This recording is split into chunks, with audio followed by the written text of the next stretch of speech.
soon as I am done recording them. If you want to catch them or if you missed any of the conversations after I record the episode, feel free to go to this link right there, and that'll take you to my YouTube page. Please subscribe, like, and subscribe the videos on there. I have a plethora of videos, not only past episodes of Daily Darkside, but I got some other fresh, fairly fresh content on there, I should say, uh, based off of Star Wars The Old Republic. Got a couple of ECW Revival EFED videos on there. So go check them out, guys, as soon as you can. Daily Darkside, for those that are new, is a show that I dedicate just things going on, whether it be in the pro wrestling news, gaming news, sporting news, or just random things that go on in my head that I feel like I need to get out in the open. I want to start the stream, and I know that one of the biggest topics today, and I haven't really read that much into it because if you know me pretty well, I could care less about politics, and that's just me. And you guys know where I stand about voting, which is probably going to be a topic for another episode of Daily Dark Side. Kind of delve into why I haven't voted since the 1996 election. Why I haven't voted since the 1996 election, because that is going to be something that is going to be almost a full show, 30 minutes. The show is 30 minutes long.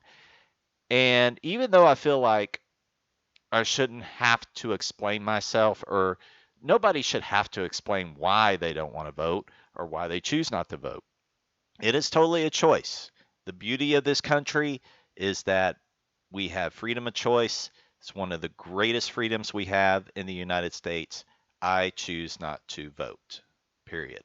And I have my reasons, and I'll be more than happy to go into those. But like I said, that's probably going to take up an entire episode. So that will be for a future episode. So stay tuned for that.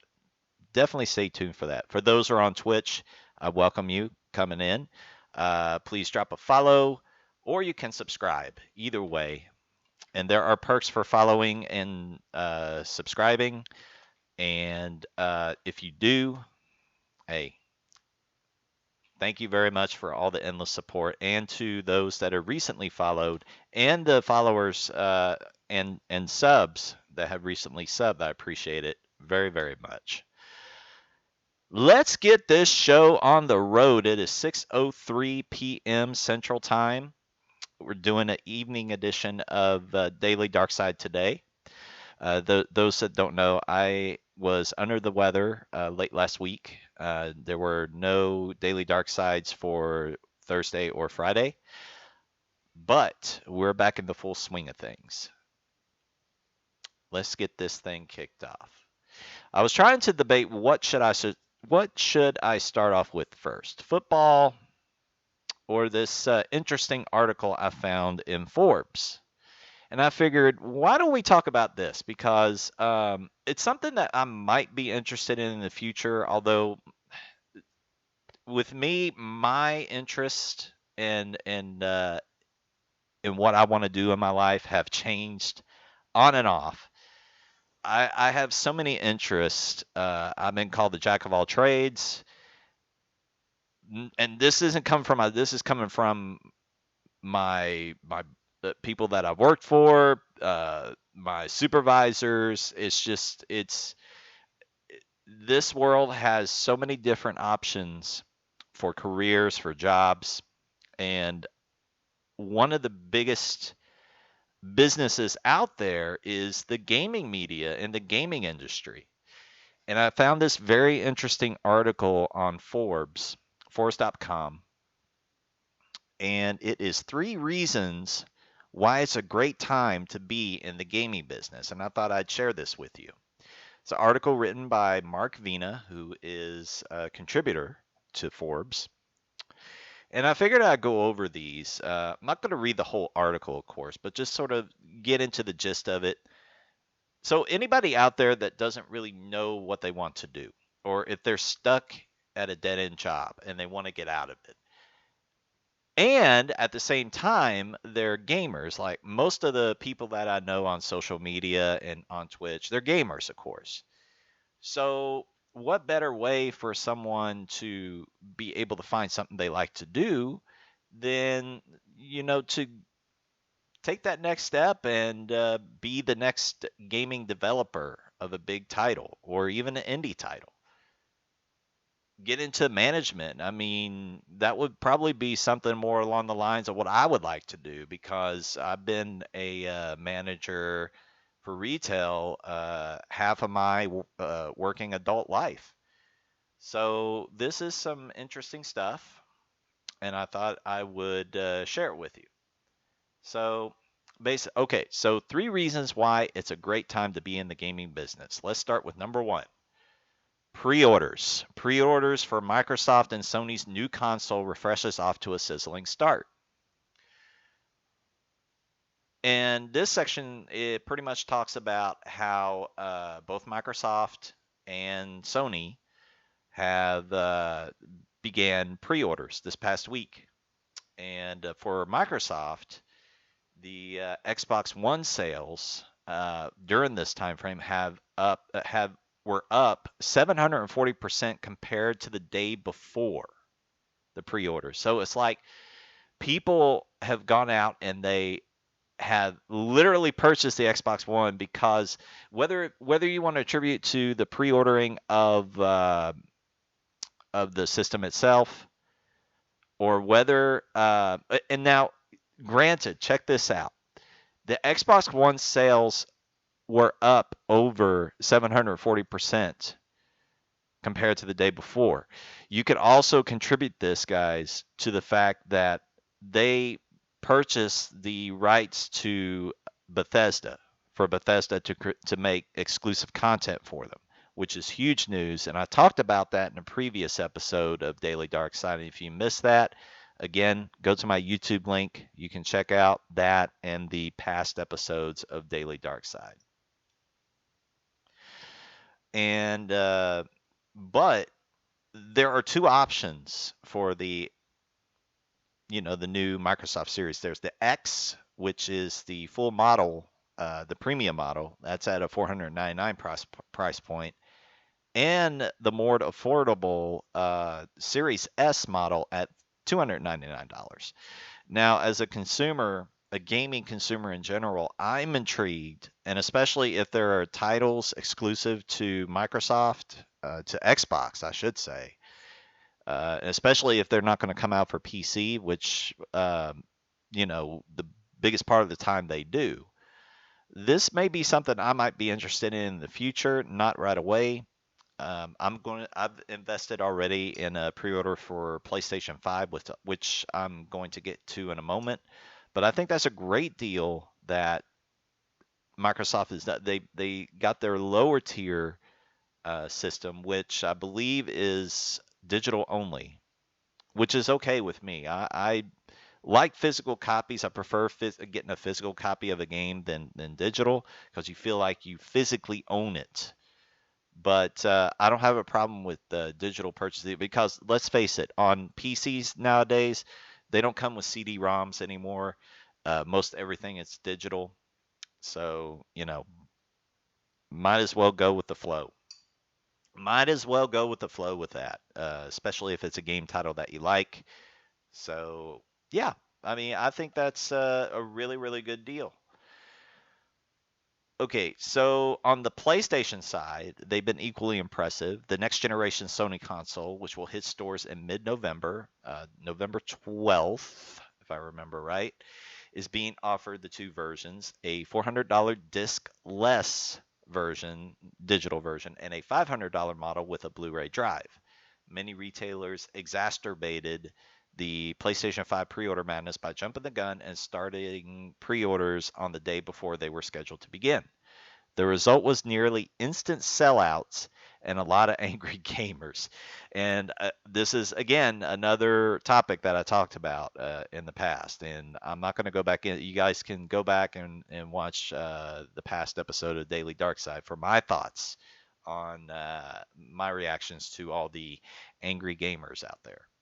Sony acknowledged the discontent between supply and demand with a tweet on September 19th with an apology and commitment that it will release more PS5 consoles for pre-orders and pledging that more PS5s will be available through the end of the year. So that is the first um, reason why it's a great time to be in the gaming, because new consoles coming out is going to equal new content. You got to believe whether it is a big company to where you can apply for any open positions. It means more added jobs. Also available would be indie companies, because as you know, since the PlayStation 4 and the Xbox One came out, indie gaming has just gone through the roof over the last several years, and some very very awesome games came out by a lot of talented indie developers, which and that might be a topic that I go into, indie gaming. I mean, the growth of indie gaming. It would be a very interesting topic to get into. Reason number two, cloud gaming poised for explosive growth. And we've already seen this again, kind of started with the seventh generation, in other words, the PS3 slash Xbox 360. Well, 360 was Generation 6, but with the PlayStation 3, um, well, yeah, Xbox 360 be considered Generation 7. Generation 6 was the original Xbox, but it kind of did a little bit with that, and since then it has grown even more. But the article states the excitement for gaming is not merely confined to the hardware side of the business. Industry experts are forecasting 2021 to be a stellar year for cloud gaming. More than 25 cloud gaming services will launch in 2021, setting the stage for an increase in cloud gaming revenues to 12 billion by 2025, according to Omdia, a research firm that follows the gaming market. While the global gaming market segment is relatively small, 1.4 billion in 2020, it's expected to grow by at a notable 54% CAGR over the next 5 years. That's incredible. 54% in the next 5 years. So that just kind of tells you right there where it's going. The article then continues to discuss about how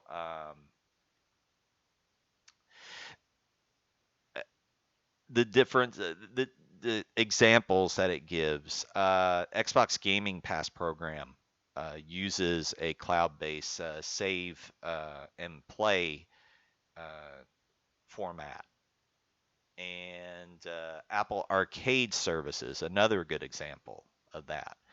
So again, cloud-based gaming can create new jobs as technology grows. They will also new jobs will come out. So that's another good point there in how the gaming business is a great time to get involved with. And if there's anybody out there interested in this stuff, I mean, just look up different developers. Just look up game developers or game publishers and go to their primary website. See what they got available. You'd be surprised. Believe it or not, there are a few content creators that I know by acquaintance that have jobs for, game developers or game publishers. You'd be surprised. Last reason, game-changing next-generation hardware.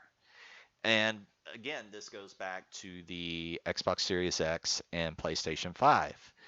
The new technology that they have, they'll utilize AMD's new Zen 2 CPU and an AMD developed graphics processing unit. The clock speeds they vary slightly between both consoles, but the performance is still there. It's relatively the same. Both consoles will also deliver games at a stunning 4K and 8K resolutions. I'm sorry. And the load time for games, one of the most common gamer complaints, should be virtually non-existent due to the use of wickedly fast solid-state drives that utilize an optimized unique system architecture, a custom SSDs in the case of the PS5. These new consoles also take advantage of ray tracing, a technology that allows light and shadow to look incredibly realistic in games. Audio on these new consoles is also getting a makeover with 3D sound implementation for more immersive experience. PC gaming is certainly not left out of the excitement. Without getting into the legendary debate of which processor brand is better, i.e., AMD or Intel, Intel's 10th generation Core i9 desktop processors run up to 3.5 gigahertz with 10 cores and 20 threads. That is huge. Meanwhile, AMD's Renaissance continues with its third generation Ryzen processors, which provide gamers with a robust gaming performance, often at a more affordable price. And this is true. Look up the Ryzen processors compared to Intel's Core processors. Um, and I've already made up my mind. Whenever I get a PC upgrade, I'm definitely looking into AMD just for the price alone. AMD Ryzen has really stepped up their game, and a lot of good feedback from AMD lately because AMD used to be the butt end of like, oh, you got AMD, they're not as good as Intel. They really picked it up with the Ryzen brand processors. So read about it though. While desktop-based PC gaming is still the most no-compromise platforms, if the price is not a consideration, laptops have made enormous strides in both processing and graphics power. NVIDIA is still the preferred brand in the gaming PC. Its GeForce RTX 20 and GTX 16 series provides level of performance in thin laptop designs considered to be impossible just a few years ago. The company's newly announced RTX 3090 can purportedly handle 8K gaming at 60 FPS frames per second. That is crazy, which consoles cannot do. In short, there has never been a better time to buy a laptop for PC gaming. I've actually thought about doing that, but my biggest thing is if I get a laptop, I'm not paying $2,000 to $3,000, not for a laptop. And that's something else I can get into at a later time. But yeah, I think these are very viable reasons to get it because backtracking and going back over three reasons why it's a great time to be in the gaming business. An article by contributor Mark Vina on Forbes.com, on the Forbes website. They have awesome articles on this website. First off, the pre-orders for Microsoft and Sony's new console through the roof, because of the excitement of the new technology, cloud gaming poised for explosive growth, and then finally the next generation hardware for both the uh, aforementioned consoles and PC gamers. All right, guys. I'm not going to go into the closing thoughts. Just you know, go to that article though. It's a very good article. Anybody interested in wanting to know what's going on, we can discuss it. We can discuss it at a later date. And Jeff, hello. Jeff's got a good question here. What do you think about the Patriots and Raiders game? I think it was a really, really good game.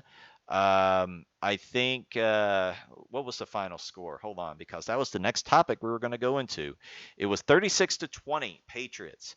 I think Cam Newton proved that he still has a lot left in the tank. But for the Raiders, I don't think there's no shame. It's just they played a better team. They played a better team, Jeff. But it was a decent game. It wasn't my most entertaining game to see on that day, and I'll get into that in just a few moments. But I thought it was really good. And Jeff, I hope you're having a good day so far, bud. Thank you for joining Daily Dark Side Live. All right, guys.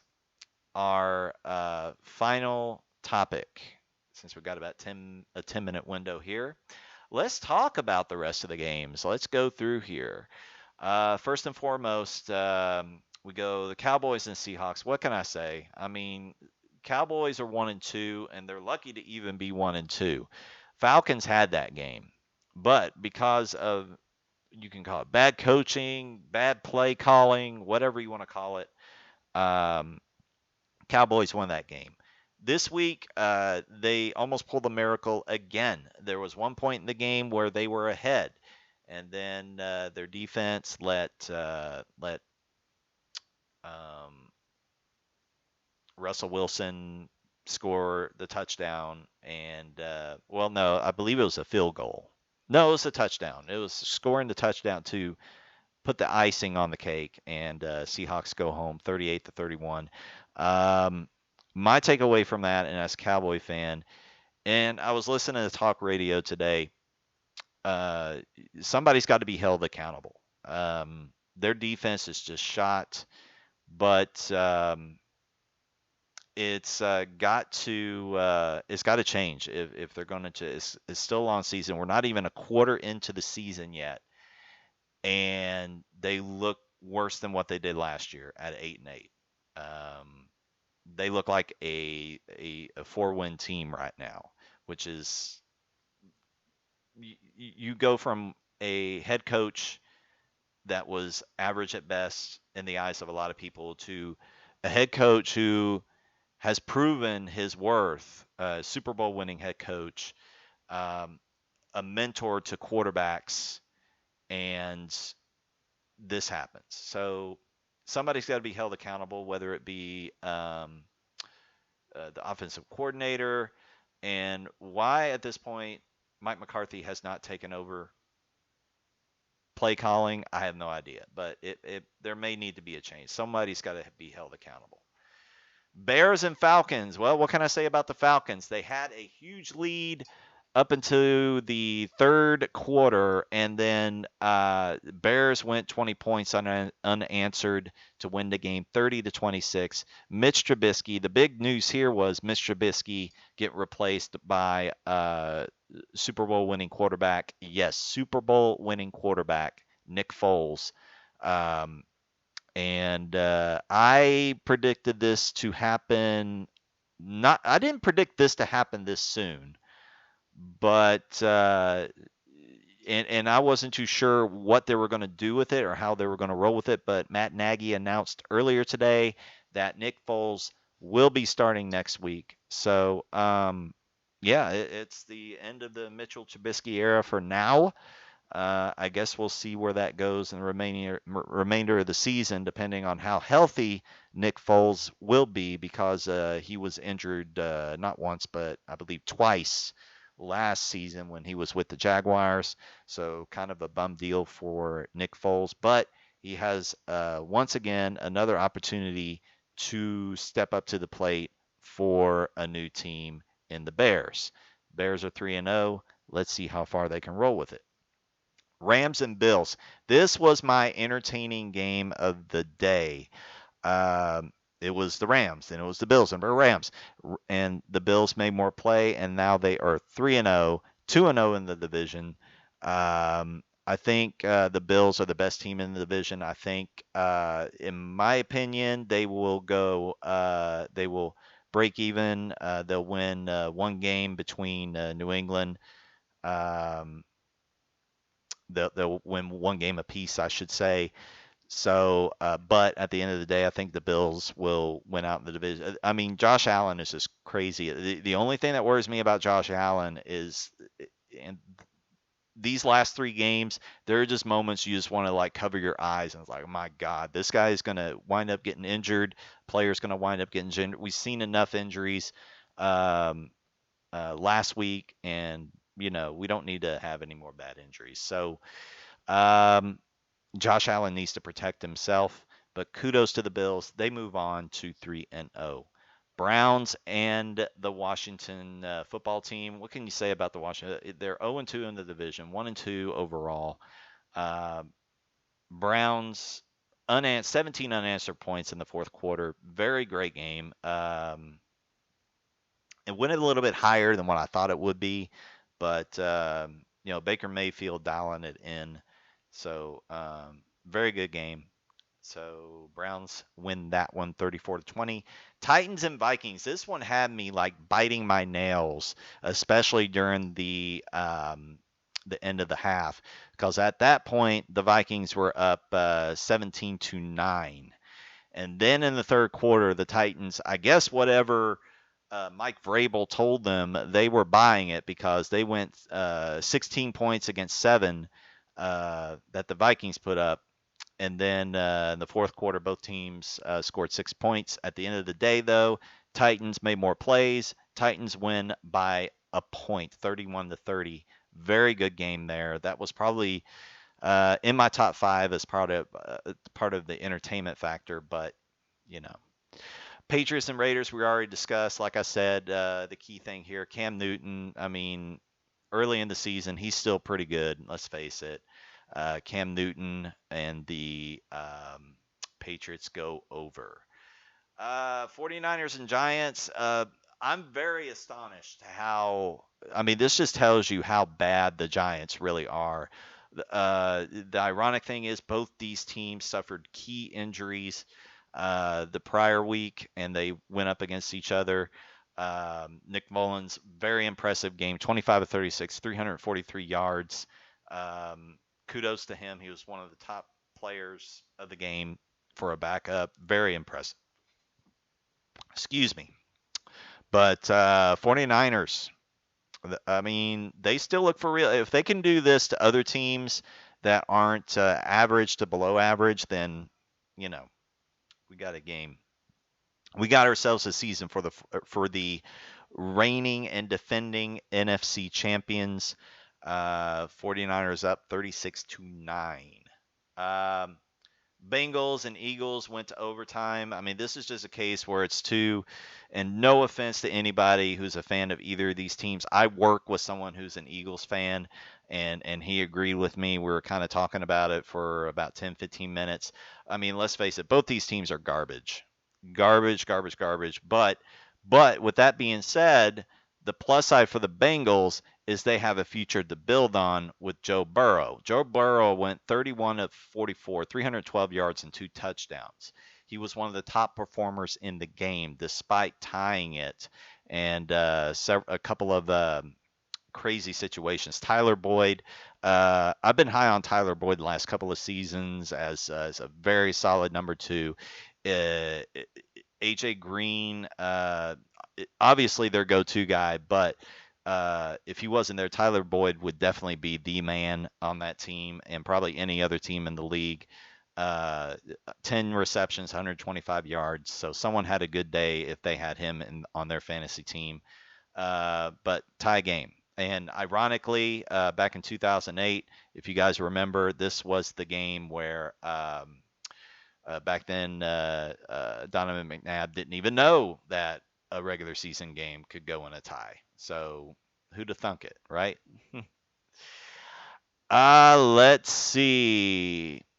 I only got a minute, so I'll quickly go through the rest of the scores for you guys. Steelers and Texans. Steelers won 28-21. It was an okay game. Nothing to write home about. Colts Jets. Jets got blown away. Again, another garbage team. I think the Sam Darnold era and the Adam Gase era, for that matter, is coming to a very quick end here. Colts up huge, 36-7. Panthers over the Chargers. That was a really decent game. Could have went either way, but Panthers making more plays. Justin Herbert, again, another very young quarterback with a potentially bright future, had over 330 yards. They get the victory. Buccaneers over the Broncos. Broncos are beat up too. Their starting quarterback, Drew Lock, was out. Driscoll and then Ripken, or I don't remember the other quarterback's name, but he played for a little bit too. Just an awful game for the Broncos. Buccaneers went away with 28-10. I'm shocked that the Broncos even got 10 points out of that one. Lions over the Cardinals at the very end of the game. Lions hits a field goal, wins the game. I guess at the end of the day, I guess you could say it was a pick 'em. I had the Cardinals running away with this game, but they win by a field goal. Lions, kudos to them. And finally, the Sunday night game. Packers 37, Saints 30. Two awesome and veteran future Hall of Famer quarterbacks showing their stuff in both Drew Brees and Aaron Rodgers. Very, very entertaining game there. Again, in my top five as far as entertainment value. Of course, most of your Sunday night football games are very entertaining. This one, nonetheless, this one, you know, one of the best ones that I've seen in a while. So kudos to them. Both teams played well. Either team could have won. That was a pick 'em game. But the Packers win 37-30. Now let's talk about the Monday night game. Predictions. Let's see. A year ago at this time, close to this time, week 3 in 2019, Chiefs beat the Ravens. It was, I believe, 33-28, if I'm not mistaken. I'll have to go back and look at that. But this year, a little bit different. Baltimore, a 3.5-point favorite. That's very generous. What I think is kind of funny, they had the over under at 54.5. I think it's going to be over. We're talking like 60 plus points last year.